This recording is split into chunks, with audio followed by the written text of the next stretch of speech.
cook. She got the recipe. She got what you need. That girl can cook. That black girl magic. I gotta have it. Hey y'all, and welcome back to my channel. And today, guys, I'm going to be making something comforting and hearty for you, and that is my homemade beef stew. So look, if you're new here, go ahead and subscribe to my channel, grab all your ingredients, and let's get started.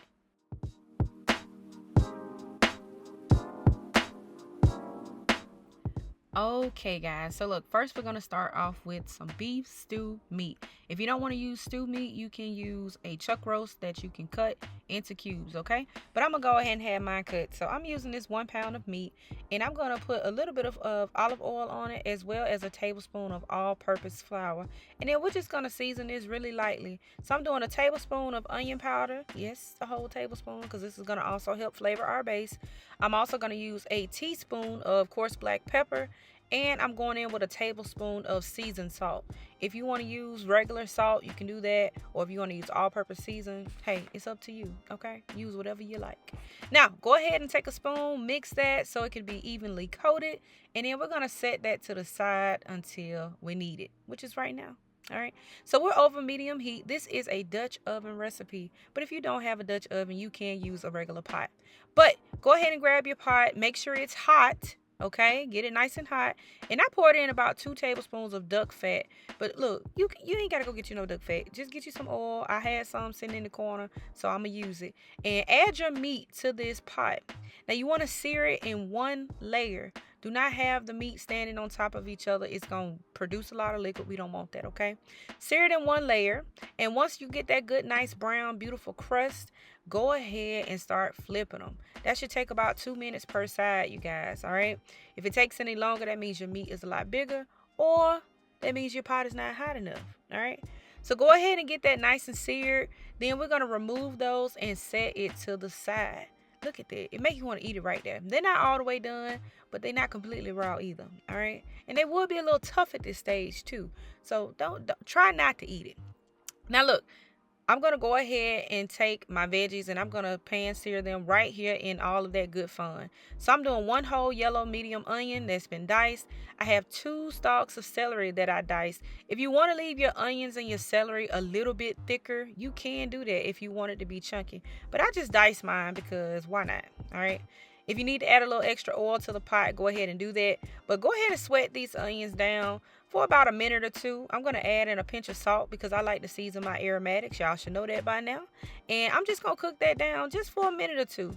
Now, I almost forgot my garlic. This is the time you want to add it in. You don't want it to burn because burnt garlic is disgusting. It is gross. And if you think I'm playing, try it and see, okay?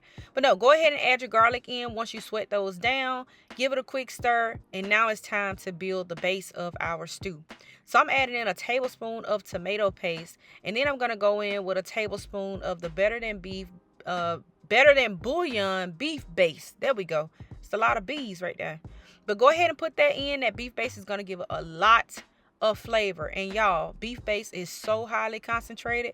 I'm telling you, y'all, it's going to pack a bunch of flavor. You ain't going to need a whole lot of salt for this. So go ahead and get that in. Once you get that stirred in, we're going to do 6 cups of beef broth. But before you add the whole cup in, just pour just a little bit in just to deglaze the bottom of the pot. You want to deglaze it so you can loosen up all that flavor. And also so you don't have a big mess when you're cleaning your dishes, right? But get that flavor up off the bottom of the pot. Once you loosen it up, add in about a tablespoon of Worcestershire sauce. There we go. I said it. Put it in there. Get it nice and flavorful. Look at that. Y'all, that is some good stuff right there. This is going to be the base flavoring of our stew. So you have to get this part right. Once you get it like how it needs to be, go ahead and continue to pour in the rest of the beef broth. And for my beef broth, I decided to take a teaspoon each of the that better than bouillon beef base, and I mixed it with hot water, and that's how I made my beef broth. But you can definitely just buy it if that's what you choose to do. Now, I got my 6 cups in. I'm going to return my meat back into the pot because this meat needs to simmer so it'll get fork tender. Because right now, it's tougher than a bag of bricks. And y'all not going to be sitting here talking about, oh, that meat was tough. No, you got to let this thing cook down, okay? So go ahead and get your meat in. We're going to add in some fresh herbs. I'm doing 2 sprigs of fresh thyme, which is totally optional. If you don't want that much thyme, you don't have to add it in. Remember, thyme is pretty strong. I'm going to add in 1 bay leaf and then a half teaspoon of Italian seasonings, okay? I would suggest that you wait to add any salt, okay? Just wait, because we still got to add carrots and potatoes later on. But go ahead and cover that and simmer it for 1 hour. All right. It may take maybe a little longer if you use more meat, or if you have smaller chunks, it may take less. Okay. But just make sure you check your meat. Once that meat is fork tender, this portion of the meal is ready. All right. So after that hour, go ahead and remove the top. Take your sprigs of thyme out. Make sure you get that out, because we don't want to bite into that. That would be gross. And we're going to add in our ½ pound of potatoes. I'm using these small golden potatoes. I cut them into quarters. You can use russet potato. You can use whatever kind of potato you want, honey. I mean, it's up to you. But this is what I'm using. Just because they're nice. They're a nice bite. And then I also have 3 raw carrots that have been peeled and sliced that I'm going to add in here. Okay.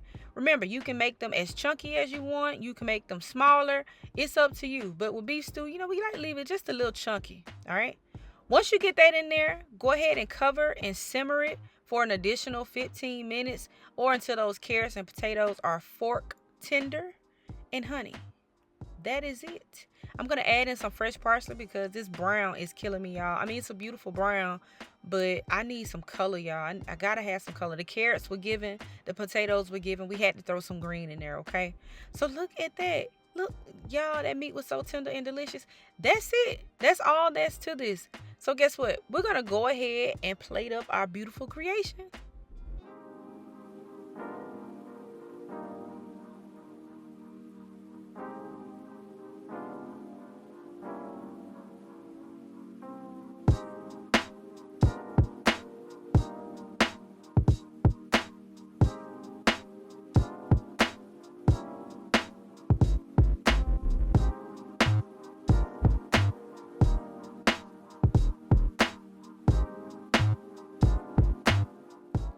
And there you have it, guys. Our delicious homemade beef stew.